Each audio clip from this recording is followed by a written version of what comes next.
Next category. We're going with hip hop song of the year. You're going first. I'm going first on this. So this was tough. This was one of the toughest categories for me, man. There's so many things I like this year. One I'll mention that was a runner-up is a song that I had heard a snippet to for a while, and then it finally dropped. And I talked about this on the podcast with Static, and it was Shine by Joey Badass. I love what Static did with the Roy Ayers sample. I love that song. It's such a good vibe. Makes me feel good. Love what Joey did with it. Would have liked the third verse, but I love the song. Whatever. Not my song of the year, though.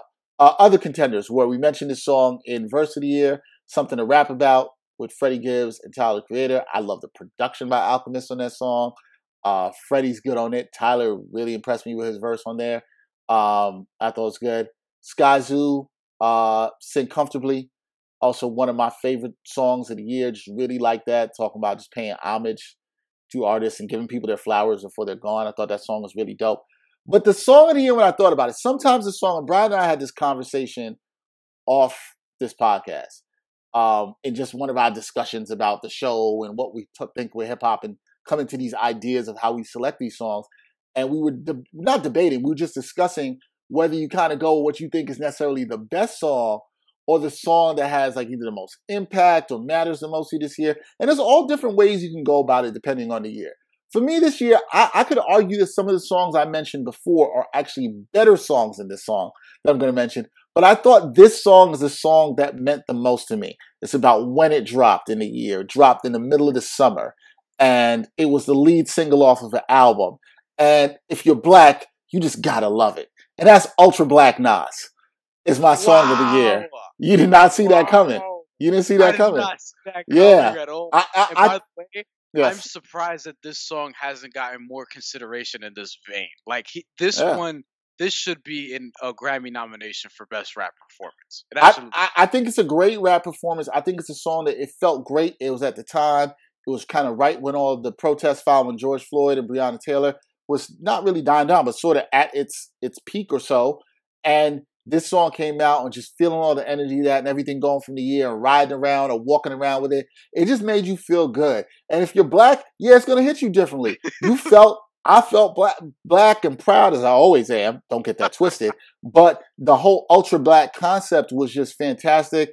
I love the song. I love the beats, really simple by Hit Boy, but just a great delivery. You're right, a great performance beat by Nas. So I think when I think about this song and just what I felt of it in this year, it hit me like nothing else. And it's a song, when I still put it on, I still feel that energy, that pride, that just that energy that we're gonna win and we're coming for change. And when I say we, I mean all the people that are here for equality, specifically black people and minorities, people of color that are fighting for that. And I just think you feel that energy with the song. That's going to be something I think about a lot this year. So Ultra Black Nas, lead single off King's Disease. That is my song of the year. It is very rare I pick a lead single as song of the year. Very rare. Right. Very rare. I guess that surprised me too, because like it's not like, of all the songs we've talked about a lot on King's Disease, we kind of got our conversation about Ultra Black out of the way because it came out first. But I'm actually very happy that you made that choice, because I think it's an excellent choice, and that's one that very much feels like it sort of captures this year perfectly in some ways. Yeah, for me it does. This was very difficult. My song of the year last year was 5 to 50 by Benny the Butcher. I remember that shit because I remember you were a little surprised by that. Benny the Butcher, by the way, had another one that was a runner-up for me. Thank God I made it. This song that I picked is in a similar vein.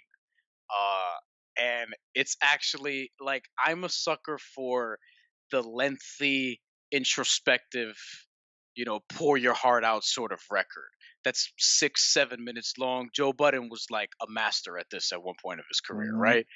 Nas has done this throughout his career. It's why I like Beautiful Life so much, that came off on the Lost Tapes 2 to close the album. That's a great song. This is another song that I don't think it closed the album, but it was right there. This is a song off Conway's album called Forever Dropping Tears with him and El Camino. That's a really good song. And it's just like, also when I heard it, it was 7.5 minutes. And I had to keep replaying it because you could feel like the emotion with all of these guys, because this was a big year for them in terms of their solo releases, specifically Benny and Conway.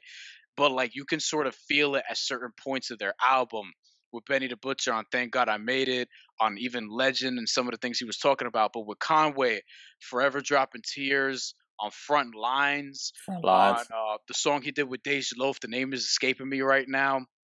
But there are a bunch of songs where you can kind of hear this on Seen Everything But Jesus with Freddie Gibbs, which is one of my favorite songs that I played this year. But Forever Dropping Tears was the one for me. Like, this is the kind of record that I really like to close out an album or to be at the last part of your album. The verses were very emotional. He talked about like some stuff that he went through with friends or whatever, Machine Gun, about, you know, getting into a fight with him and that whole thing. We know what Machine Gun means to Griselda.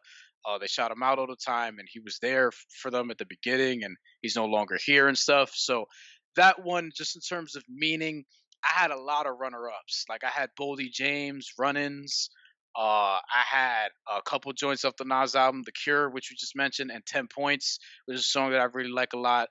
Thought versus Everybody, and another one that I'm going to save for next. I keep saying tomorrow. We're not even recording the episode tomorrow. Another one that I'm going to save for when we actually talk about this album, because this is an album that we haven't talked about at all, that I'm really, really high on, and I know I'm going to talk about it tomorrow. But Forever Dropping Tears, my song of the year. So salute to Conway, because that was a great song on a great album. That was a great song. Great choice. I'm glad I surprised you with Ultra Black. Ultra Black is an excellent song of the year choice. It is.